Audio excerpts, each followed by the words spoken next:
Nk'abantu mwe musengera intara y'amajyepfo kuko ibiri kuhabera biteye ubwoba ndetse biteye n'agahinda. Ni umugabo wakoraga akazi ko gutwara abagenzi kuri moto, ubwo yari umumotari, ariko urebye ibyamubayeho n'uburyo yapfuye biteye ubwoba. Abaturage benshi batuye muri uyu murenge wa Mbuye bahahamutse, abandi bati ibi ngibi ni nk'Imana ibikoze. Uyu nguyu bakaba bamukubise akarinda anapfa, cyane ko ngo atari ubwa mbere ibi ngibi yarabikoze. Uri kwibaza uti ni ibiki?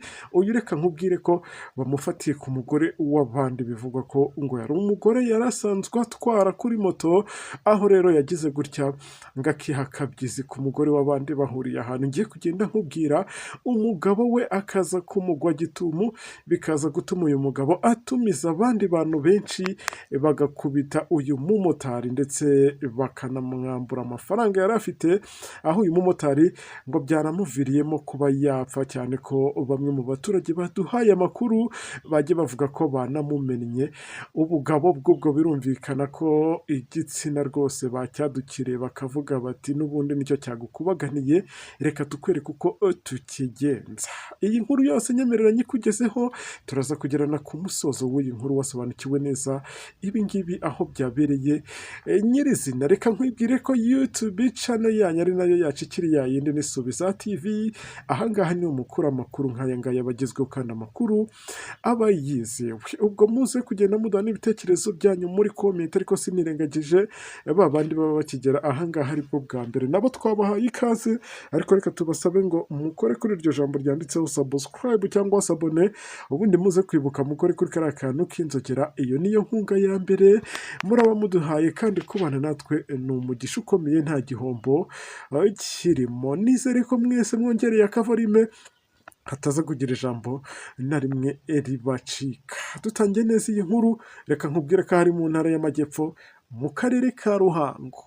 Intara y'amajyepfo mw'abantu mwe, natangiye mbabwira ngo abazi gusenga musengera intara y'amajyepfo, kuko ibintu biri kuhabera bikomeje guhangayikisha igihugu cyacu cy'u Rwanda muri rusange. Uyu ni umugabo rero wakoreraga ahangaha muri aka karere ka Ruhango, n'ubundi muri uyu murenge wa Mbuye. Ubwo birumvikana yari asanzwe akora akazi ko gutwara abagenzi kuri moto, yari umumotari, ariko ibyaje kumubaho nibyo byaje gufatwa nk'ibyahahamuye abantu batari bakeya. Gusa abandi nabo bashimishijwe n'uburyo ngo uyu nguyu bamwishe ari gusambana, ngo ni nk'igihano Imana yamuhaye, ngo kubera ko ntibikwiye ko wakabaye usambanya umugore w'abandi ubizi ko afite umugabo. Ariko kandi kabone n'ubwo yaba atari umugore ufite umugabo cyangwa se ari umukobwa, ibyo bintu by'ibyaha byo gusambana rwose ni mubyihorere. Uyu rero akaba yafatiwe mu cyuho ari gusambana n'umugore w'undi mugabo,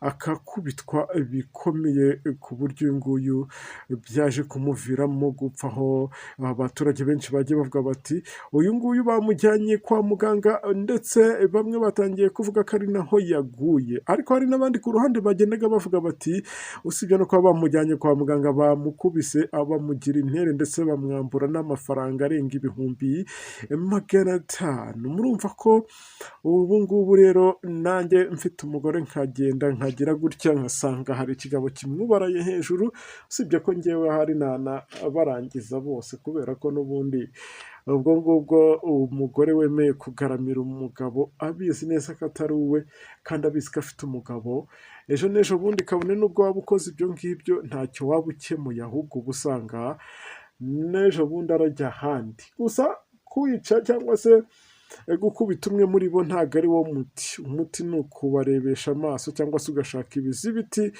bitavaho, ndetse ubwo nakubwira ko ibyo ngibyo ari byo biba biri bugufashe kubona agatanya, ugahita uyoboka inzira yo kwishakira amafaranga. Iby'abagore ukabyihorera, naho kuvuga ngo urakubita urica, ibyo ngibyo ntibagushuke. Nanjye ubwanjye sinabikora nubwo mbivuze, kuko wenda akantu k'umujinya ko ntikabura, ariko nawugira nkiza amaguru cyangwa nkuramo akanjye karenge nigendera, kuko murabizi kwihanira tayari urya burundu.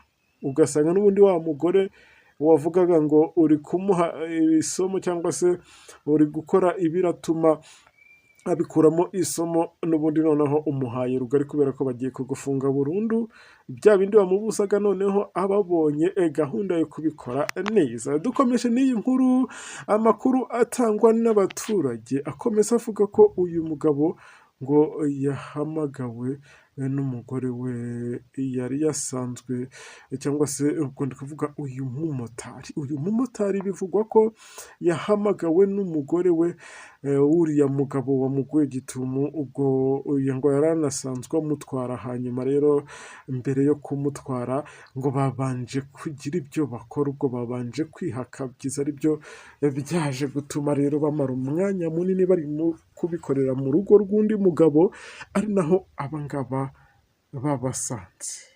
Umwe muri aba baturage yagize ati yagiye kwisayidira ahantu mu rukerera, ariko se mwakabyaramwe iryo rari muba mubyukanye.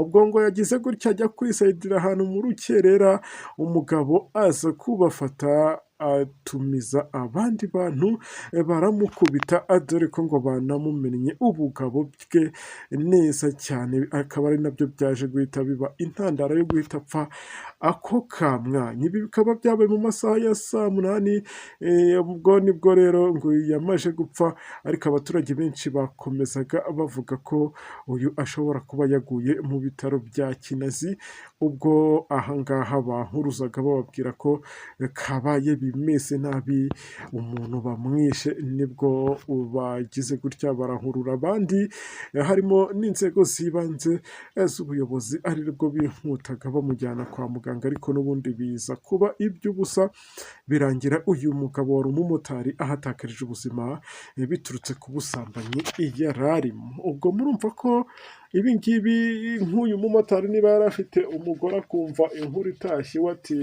umugabo wawe baramwishe kandi bamwiciye ku mugore w'undi, ubwo murumva niba yamufataga nk'umugabo w'icyitegererezo, cyangwa se ibyo bamuvugaho byose avuga ati muba mumbeshyerera umugabo muba muri kugenda mumusebya, urumva ni igisebo ku muryango, ni n'akababaro, ndetse navuga ko ari n'amarira menshi. Ubwo reka dukomeze twihanganisha abasigaye, ariko kandi namwe mu nteze amatwi ibi ngibi mubikuramo amasomo akomeye, kuko murumva ko ni ibintu byababaje abantu benshi, ndetse abandi baravuga bati iyaba n'abandi bakabikuyemo amasomo akomeye, nta muntu wazongera kugira gutya ngo ace undi inyuma muri ubu buryo.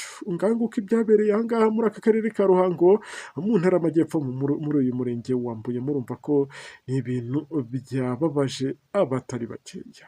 Wowe wari uneze amatwi, reka nizere ko wasobanukiwe neza ibi byose, mubwira ngo dusubire mu makuru yacu ari imbere, kandi ndabakunda, murabizi ko murambifuriza ibyiza. YouTube channel yanyu yo iracyari yayindi ni Subiza TV, musige ibitekerezo byanyu aho hasi muri komenti, kandi reka mbabwire ko turaza gusubira mu makuru yacu ari imbere. Ndabakunda cyane, ciao ciao.